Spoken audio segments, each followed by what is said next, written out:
Hello বন্ধুরা, আমি Sudeep and welcome to filmy retake. এখন কথা বলবো তুফান সিনেমার দুষ্টু কোকিল গানটা নিয়ে। মিমি চক্রবর্তী, শাকিব খান লিডে রেখে গানটা রিলিজ করা হয়েছে আজকে সিনেমাটা মুক্তি পাওয়ার পর, এবং স্বভাবতই থিয়েটারে বাংলাদেশের লোকজন বা যেখানে সিনেমাটি রিলিজ করেছে উপভোগ করছে। এবারে যদি আমি পার্টিকুলার ট্রেলারটার কথা বলি তুফানের, সেখানে এই গানটা ছোট পরিসরে তারা ইউজ করেছিল যখন মিমি চক্রবর্তীর ইন্ট্রোডাকশন শর্ট ছিল বা ইন্ট্রোডাকশন করা হয়েছিল মিমি চক্রবর্তীকে। তখন থেকে ওই প্রথম ঝলকটায় গানটা বেশ একটা হাইপ ক্রিয়েট করেছিল এবং যেভাবে তার রিপ্রেজেন্টেশন ছিল। এবারে ফুল ভার্সনে আমি যদি কথা বলি, গানটা একটা অমাইক গান, এবং এই অমাইক শব্দটা ইউজ করা যায় বিকজ এই গানটার যে বিটস, যে লিরিক্স, যেভাবে তার অ্যারেঞ্জমেন্ট করা হয়েছে, পুরো যে মিউজিক্যাল জার্নিটা, সেটার মধ্যে ওই একটা দুষ্টুপনা আছে গানটার সাথে, এবং ওই নাখরাটা আছে, ওই রিপ্রেজেন্টেশনটা আছে, এবং মিমি চক্রবর্তীকে অসাধারণ লাগছে। তার ফুল গেট আপ, তার যে ড্রেস ডিজাইন করা হয়েছে, তাকে যেভাবে লুক প্রেজেন্ট করা হয়েছে, সেটা অনবদ্য। তবে এই গানের আমার মনে হয় হাই পয়েন্ট আবারও শাকিব খান। সে হয়তো একটা জায়গায় বসে ড্রিঙ্ক করছে, বাট ওই যে ওভারঅল তাকে ঘিরে যে গানটার ডিজাইন এবং সেখানে যে শাকিব খানের অ্যাটিটিউড, সেটা দেখবার মতো।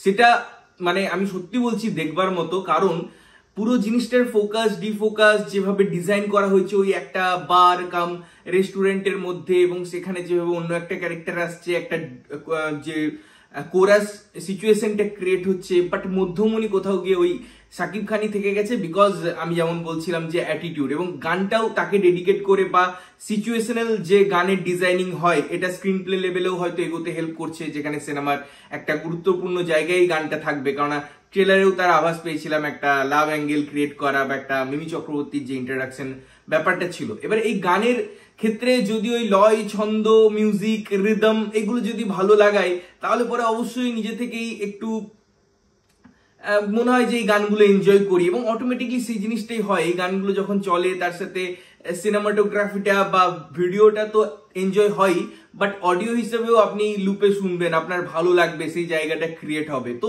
এর ওভারঅল প্রেজেন্টেশন, যেভাবে গানটা ডিজাইন করা হয়েছে, লাইটিং ক্রিয়েট করা হয়েছে, তার যে ফোকাস ডিফোকাসের ব্যাপারগুলো আছে, যেভাবে ক্যারেক্টারের দিকে শিফট করা হচ্ছে, ওভারঅল একটা খুব সুন্দর অ্যাম্বিয়েন্স ক্রিয়েট করা হয়েছে, খুব সুন্দর ডিজাইন ক্রিয়েট করা হয়েছে গানটার মধ্যে, তার প্রত্যেকটা এলিমেন্ট ওয়াইজ।